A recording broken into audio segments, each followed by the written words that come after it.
नमस्कार मित्रांनो, मी आकाश परब. स्वागत आहे तुमचं एका नवीन व्हिडिओमध्ये. सिम्प्लिफिकेशन मधला तिसरा भाग बघणार आहोत आपण आज. चला तर मग पहिला प्रश्न बघूयात. 561 रुपीजला ABC या तिघांमध्ये अशा प्रकारे वाटा की A ला B पेक्षा 120 रुपये अधिक आणि C पेक्षा 120 रुपये कमी मिळेल, तर B ला किती रुपये मिळतील? आपल्याला इथं विचारलंय बी ला किती रुपये मिळतील म्हणलेत. म्हणजे 561 रुपये मधले बी चा वाटा विचारलेला आपल्याला. मग आता पहिल्यांदा आपण ABC मांडून घेऊयात. ए, इथं बी आणि इथं सी. तर आता प्रश्नामध्ये काय म्हणलंय, ए ला बी पेक्षा 120 रुपये जास्त मिळालेत. मग आता बी ला जर x रुपये मिळाले असतील तर ए ला किती मिळाले? x प्लस 120, बरोबर. आणि आता मग पुढची लाईन काय म्हणले, सी पेक्षा 120 रुपये कमी मिळालेत. कोणाला? तर ए ला सी पेक्षा कमी मिळालेत. मग आता सी ला किती मिळाले? मग x प्लस 240 रुपये, बरोबर. 240 म्हणजे 120 रुपये सी पेक्षा ए ला कमी मिळालेत आणि बी पेक्षा ए ला 120 रुपये जास्त मिळालेत. मग आता इक्वेशन झालेलं आहे आपला. मग आता ह्यांची बेरीज करून घेऊयात आपण. टोटल आपल्याकडे आहेत 561 रुपये. मग आता इथं काय आलं, 3x प्लस 120 आणि 240 360 रुपये झाले इथं. आणि बरोबरच्या इकडं काय आहे, 561 रुपये. मग आता 360 इकडे जाणार, मग इथं वजाबाकी होणार 360 रुपये. हा, बरोबर. मग आता एक आहे तसं 6 ला 6 0, 3 आणि 2 2, 3 आणि 2 5. मग आता इथं काय आहे, 3x इज इक्वल टू 201. 3 एकम 3, 3 संग 18, 19 20 2, 3 7 21. मग x ची किंमत किती आली? 67 म्हणजे 67. मग आता इथं आपल्याला काय विचारलंय, बी चा वाटा. मग बी चा वाटा किती आहे? फक्त x आहे, म्हणजे हे 67 बी चं बरोबर उत्तर आहे. चला तर मग दुसरा प्रश्न बघूयात आपण. दुसरा प्रश्न असा आहे की 1050 रुपयाला ABC या तिघांमध्ये अशा प्रकारे वाटा की ए ला बी आणि सी च्या बेरजेच्या 2/5 आणि बी ला ए आणि सी च्या बेरजेच्या 3/7 मिळेल, तर सी चा वाटा काढा म्हणलेत. आपल्याला इथं काय करायचंय, सी चा वाटा काढायचा आहे. मग आता ही गणित पहिल्या गणितापेक्षा थोडं डिफरंट आहे, त्यामुळे हे पण मी सोडून देणार आहे तुम्हाला. मग आता बघून घ्या. ए चं सांगितलंय ना पहिल्यांदा आपल्याला. इथं ए ला म्हणल्यावर ए इज इक्वल टू बी आणि सी. बी आणि सी च्या, इथं च्या म्हणलेत त्यामुळे आपण गुणाकार करणार आहोत. 2/5 हे आपला पहिलं इक्वेशन आलेलं आहे, म्हणजे ए चं इक्वेशन आलंय. आता आपण बी चं इक्वेशन मांडून घेऊया आपण. बी ला ए आणि सी च्या बेरजेच्या, इथं काय येणार, ए प्लस सी च्या 3/7. हे दोन्ही इक्वेशन मांडून घेतलं. आता सी चा वाटा विचारलेला आहे, ह्याला सॉल्व्ह करूयात. आता बी आणि सी ची किंमत किती असणार आहे? 5. आणि इथं ए ची असणार आहे 2. आणि इथं ए आणि सी ची काय असणार आहे? 7. आणि इथं बी ची किंमत किती असणार आहे? 3. तर मग पहिला वरचं इक्वेशन सॉल्व्ह करून घेऊयात आपण. मग आता इथं इज इक्वल टू 2 म्हणजे काय, ए आहे. आणि छेदात आपल्याला काय येईल, ABC म्हणजे 7. 2 प्लस 5 म्हणजे टोटल 7. आणि गुणाकारमध्ये किती आहे? 1050. तर 1050 आपल्याला इथं दिलेलं आहे प्रश्नात.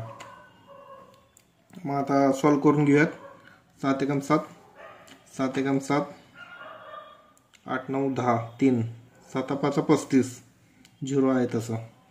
15 2 30, 300 रुपये एचा वाटा आलेला आहे. आता बीचा वाटा काढायचा. इज इक्वल टू 3 आहे तसं येईल इथं, कारण की बीचा वाटा काढत आपण. आणि ABC 7 आणि 3 10 गुणिले 1050 आहे तसं इथलं. मग 0ला 0 गेला. 105 गुणिले 3 किती होईल? 5 त्रिकम 15 आणि 3 एकम 3 315 रुपीज. आता आपल्याला इथं ए आणि बीचा वाटा भेटलेला आहे. मग या दोघांची बेरीज करायचा आणि या संख्येतून वजाबाकी करायचा. सीचा वाटा भेटेल आपल्याला. मग आता या दोघांची बेरीज केल्यानंतर आपल्याला भेटेल 615. बरोबर. 615 भेटले की आपल्याला 1050 मधून 615 वजा करायचे.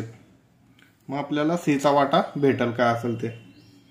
मग आता 10 5 गेले 5, हातचा आला 1, 5 2 गेले 3, परत 10 6 गेले 4, 1 आहे तसं. मग आता सीचा वाटा किती आलेला इथं आपल्याला? 435. सीची म्हणजे सीला एवढे रुपये मिळतील.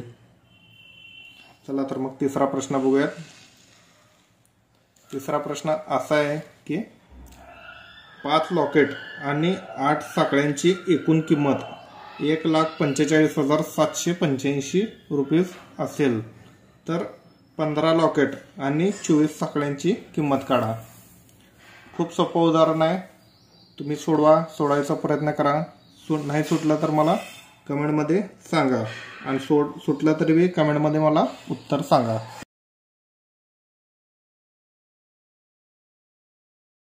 तर मग चौथा प्रश्न बघूयात आपण. एका व्यक्तीला लक्ष्यावर म्हणजे लक्ष्य जे काय एम असेल त्याच्यावर बाण मारल्यावर 1 रुपये मिळतो. तर नेम चुकल्यावर त्या व्यक्तीला 1 रुपये तर मिळतच नाही आणि स्वतःपासला पण 1 रुपये द्यावा लागतो, म्हणजे कट होतो. तर 100 वेळा बाण मारल्यावर त्या व्यक्तीला फक्त 30 रुपये मिळतात. तर त्या व्यक्तीचा नेम किती वेळा चुकला असेल? आता 100 वेळा त्या व्यक्तीनं बाण मारलेला आहे, मग त्याला फक्त 30 रुपये मिळालेत. मग आता चुकला किती वेळा तो, म्हणजे किती रुपये नाही मिळाले त्याला? तर त्याला 100 रुपयेमधून 70 रुपये नाही मिळाले आणि मिळाले किती? 30 रुपयेच मिळाले. म्हणजे 100 रुपयामधले 30 रुपये तर त्याला फिक्स झाले, मिळाले. 70 रुपये नाही मिळाले. आता 70 रुपये का बरं नाही मिळाले? कारण की त्यानं चुकला आहे, नेम चुकलेला आहे त्याचा, त्यामुळं नाही मिळाले. मग आता नेम चुकल्याला 1 रुपये कट, आणि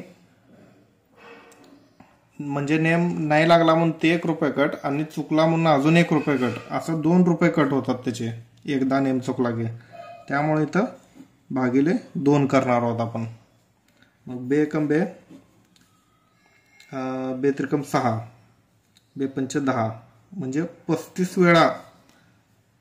वेळा त्या व्यक्तीचा नेम चुकलेला आहे. एवढंच आहे या उदाहरणामध्ये. खूप सोपं उदाहरण असतात, त्यामुळे हे लक्षात ठेवा.